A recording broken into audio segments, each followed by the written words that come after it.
Madam உங்களுடைய மகள் அந்த மேடையில ஏறி பட்டம் வாங்குறப்ப ராபிமால் காலேஜ்ல எப்படி மேடம் இருந்துச்சு அந்த மூமெண்ட்? ரொம்ப சந்தோஷமா இருந்துச்சு. அந்த ஃபீல் எப்படி சொல்றதுனே தெரியல எங்களுக்கு. அப்படி இருந்தது. ரொம்ப சந்தோஷமா இருந்தது.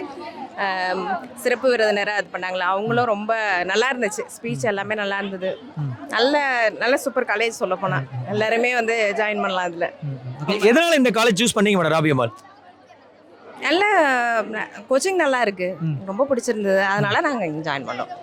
சார் எந்த அடிப்படையில் நீங்க ராபிமால் காலேஜ் சூஸ் பண்ணியிருந்தீங்க? இன்னைக்கு அந்த மூமெண்ட் எப்படி சார் இருந்துச்சு? இல்லை, ரொம்ப மகிழ்ச்சியாக இருந்தது. ஆனால் மற்ற காலேஜுகளை கம்பேர் பண்ணும்போது ராபியமால் திருவாரூர் நடத்த ஒரு பெஸ்ட்டு இதாக இருக்குது. அதனால் என்னோட டாக்டரு எல்லாருமே இங்கே தான் சேர்த்துருக்கோம். நாங்கள் ரொம்ப பெருமையாக இருக்குது. ஓகே சார், சொல்லுங்க மேடம். கோச்சிங் நல்லா இருக்கு. ரொம்ப ஸ்ட்ரிக்டா இருக்கு. நல்லா இருக்கு காலேஜ். உமன்ஸ்லாம் எல்லா உமன்ஸுமே வந்து ஜாயின் பண்ணலாம் தைரியமா. Okay, thank you.